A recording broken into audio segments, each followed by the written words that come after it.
बोले वृंदावन बिहारी लाल की जय। नमः परमहंसास्वादित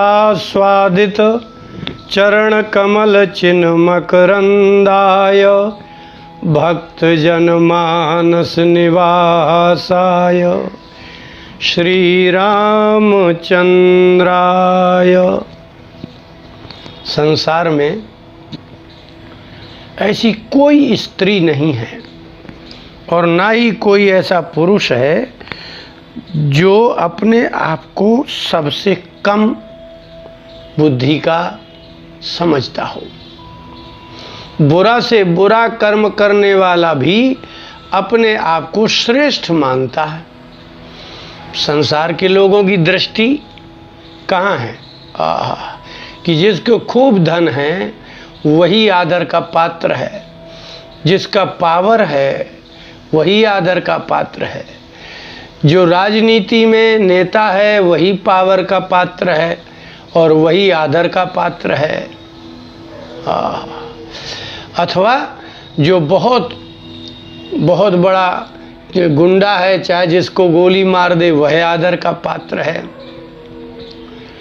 और वो जितने भी गलत करने वाले हैं जिनको आप लोग गलत समझ रहे हैं, जैसे कोई अभी आपके परिवार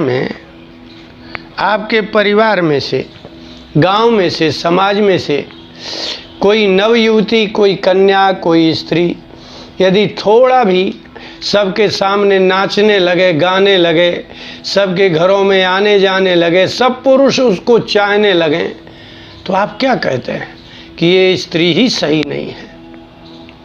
ठीक है ना?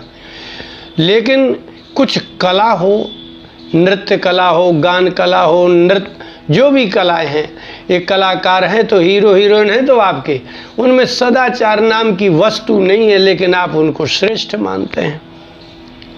श्रेष्ठता गुणों में होती है। ठीक है ना?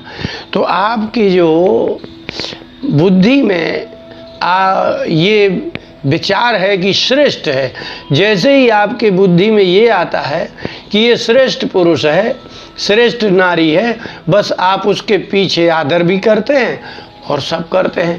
अब आप उसका कुछ नहीं जानते हैं कि श्रेष्ठता क्या वस्तु है। आप श्रेष्ठता के विषय में नहीं जानते। श्रेष्ठता क्या है? किसके आचरण का अनुगमन करके, किसके आचरण का हम अनुकरण करके क्या वैसे ही बन सकेंगे, उतने ही श्रेष्ठ हो सकेंगे। आप क्या समझ रहे हैं? श्रेष्ठ माने क्या होता है? पाणिनि जी ने सूत्र लिखा है, श्रेष्ठ शब्द बनाया है। स्थन प्रत्यंत है ये, प्रशस्य श्रह, प्रशस्य शब्द है। प्रशस्य माने प्रशंसनीय, प्रशंसा का पात्र। तो प्रशस्य शब्द के स्थान में श्रा आदेश हो जाएगा तो श्रा हो जाएगा और यहाँ स्थन प्रत्यय हो जाएगा। तो जो सबसे प्रशंसनीय हो उसको कहते हैं श्रेष्ठ। अच्छा, उसी प्रशस्य के स्थान में ज्या आदेश कर दो तो ज्या चा सूत्र से ज्या आदेश कर दो तो ज्येष्ठ बन जाता है। और जिसको आप आयु में ज्येष्ठ कहते हैं ना, कि जो ज्येष्ठ हो, बड़ा हो, लेकिन आयु के अर्थ में भी ज्येष्ठ शब्द का प्रयोग होता है। तो गुणों से श्रेष्ठ है। तो आपके यहाँ तो श्रेष्ठता मापक जो बुद्धि है उसकी दृष्टि ही अलग है। अच्छा, आप स्वयं भी अपने आप को बड़ा श्रेष्ठ मानते हैं। समाज में बैठे हैं, आप पढ़े लिखे भी नहीं हैं उतना, लेकिन बोलते हैं। आप उतने सदाचार भी नहीं हैं, तब भी आप बोलते हैं। आप में वो गुण नहीं है, निर्णायक शक्ति नहीं है, कोई क्षमता नहीं है, आप धनवान भी नहीं हैं, बलवान भी नहीं हैं, बुद्धिमान भी नहीं हैं, फिर भी आप अपने आप को श्रेष्ठ ही मानते हैं। भगवान ने कहा कि नहीं, इस संसार में जो बहुत धनवान, बहुत बलवान और बहुत दुष्ट, क्रूर अथवा किसी अन्य प्रकार से यदि असामाजिक कर्म करके है, वो ऊंचा हो गया है समाज में, तो वो श्रेष्ठ नहीं है। श्रेष्ठ की गणना किसी और दृष्टि से होती है। श्रेष्ठ शब्द किसे कहते हैं? भगवान ने श्रीमद् भगवत गीता के 3 अध्याय के 21वें श्लोक में कहा कि अर्जुन, इस संसार में कोई अपनी बुद्धि से आचरण नहीं करता। तो कैसे करता है? बोले किसी का देख के करता है। यद्यदाचरति श्रेष्ठस् तत्तदेवेतरो जनः सयत प्रमाणम कुरुते लोकस्तदनुवर्तते। लोक माने होता है संसार के मनुष्य, माने संसार की स्त्रियां और पुरुष और बच्चे, माने बाल्यावस्था से ही व्यक्ति क्या करता है? बोले कि उसका स्वभाव है लोकः तद अनुवर्तते। संसार का प्रत्येक व्यक्ति एक दूसरे के देख करके ही, क्रिया को, कर्म को देख करके ही कर्म करता है। बड़ा ही आश्चर्य की बात नहीं है ये संसार का स्वभाव है। इसलिए सिद्धांत है कि लोकस तदनुवर्तते। यदि किसी को पत्रकार बनने से यश, प्रतिष्ठा, धन, संपत्ति मिली है तो बहुत नवयुवक पत्रकार ही बनने के लिए चले जाते हैं। किसी को जिस कला से जो यश, प्रतिष्ठा, धन प्राप्त होता है वो करने लगते हैं। यहाँ एक सिद्धांत है कि संसार लोकस तदनुवर्तते। संसार एक दूसरे का देख करके ही अनुवर्तन करता है, अनुकरण करता है। इसलिए यहाँ जितने बुरे लोग हैं, जिनकी आपकी दृष्टि में जो बुरे हैं, उनकी संख्या कैसे हो जाती है? अर्थात उनको देख करके एक बलवान और क्रूर व्यक्ति को देख करके उसके साथ 10 और नवयुवक लग गए तो वो हो गया भाई और बाकी हो गए उसके नीचे करने वाले। वो लोग सोचते हैं कि गलत कि मार धाड़ करके किसी भी प्रकार से बस यही हमारा यश है, सब लोग नाम जानते हैं। नहीं, भगवान ने कहा कि यद श्रेष्ठा आचरति प्रशस्य, अर्थात जिसमें श्रद्धा हो, तितिक्षा हो, समाधान हो, इतना ही नहीं दया हो, परोपकार हो, क्षमा हो, ज्ञान हो और सदाचार हो, उसका भोजन सात्विक हो, उसका जीवन सात्विक हो, उसके विचार सात्विक हों, अहिंसा हो, सत्य हो, ये जिसमें होते हैं गुण वही श्रेष्ठ है और इस संसार में कोई श्रेष्ठ होता नहीं है।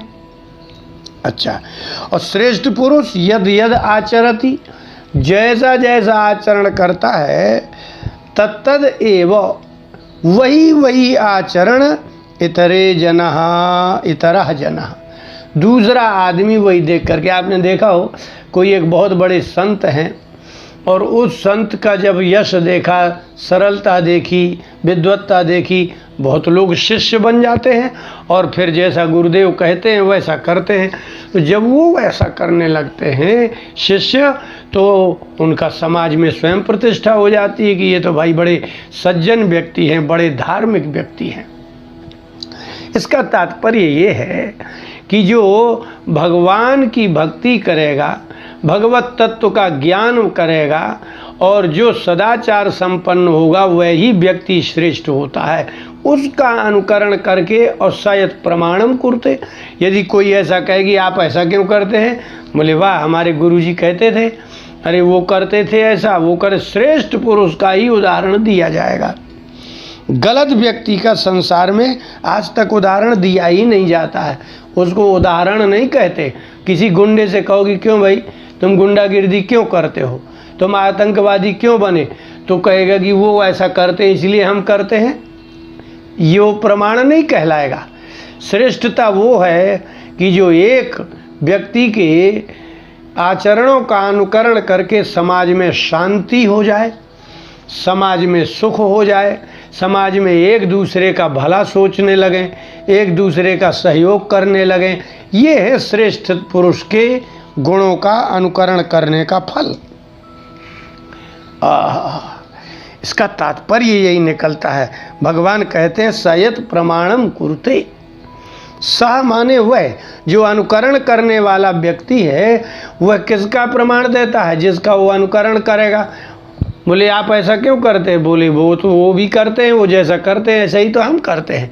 इसलिए परोपकार वृत्ति संपन्न पुरुष ही श्रेष्ठ है, सत्य गुण संपन्न पुरुष ही श्रेष्ठ है। सभी का सहयोग करने वाला, शांति देने वाला वही पुरुष श्रेष्ठ है। और श्रेष्ठ पुरुष का अनुकरण करने वाले समाज में वैसे ही श्रेष्ठ बन जाते हैं और तभी समाज में शांति आती है। श्रेष्ठ पुरुषों के आचरण का अनुकरण करने से ही समाज में शांति आती है।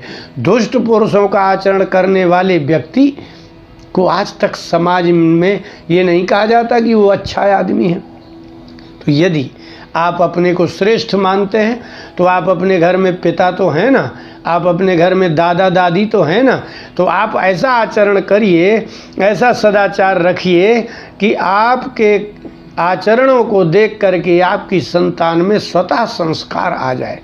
आप जब प्रातः काल उठेंगे तो आपको देखेंगे तो आपके बच्चे भी प्रातः काल उठेंगे। प्रातः काल उठ करके जब आप भगवान का पूजन करेंगे तो आपके बच्चे भी आकर के स्नान करके प्रणाम नमस्कार भगवान की स्तुति पाठ आदि करेंगे। यदि आप ही नहीं करेंगे तो यदि आप घर में अपने आप में, गांव में, समाज में, परिवार में अपने आप को श्रेष्ठ समझते हैं तो आप अपने आप को सदाचारी बनाइए, सत्य बोलिए। आप कभी सत्य नहीं बोलते, सोचते हमारा बच्चा सत्य बोले, कैसे बोलेगा? तो यदि आपको अपने परिवार को संस्कार देना है तो अगर अपने आप को उनसे बड़ा मानते हैं, श्रेष्ठ मानते हैं, तो आप श्रेष्ठ जैसा ही आचरण करिए। इसी तीसरे अध्याय के 20वें श्लोक में भगवान ने कहा कि अर्जुन कर्मणैव ही संसिद्धि मां स्थिता जनकादयः।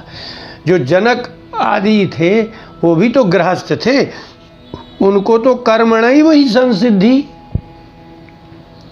अपने सत्कर्मों के कारण ही सिद्धि प्राप्त हुई, अर्थात मोक्ष प्राप्त हुआ।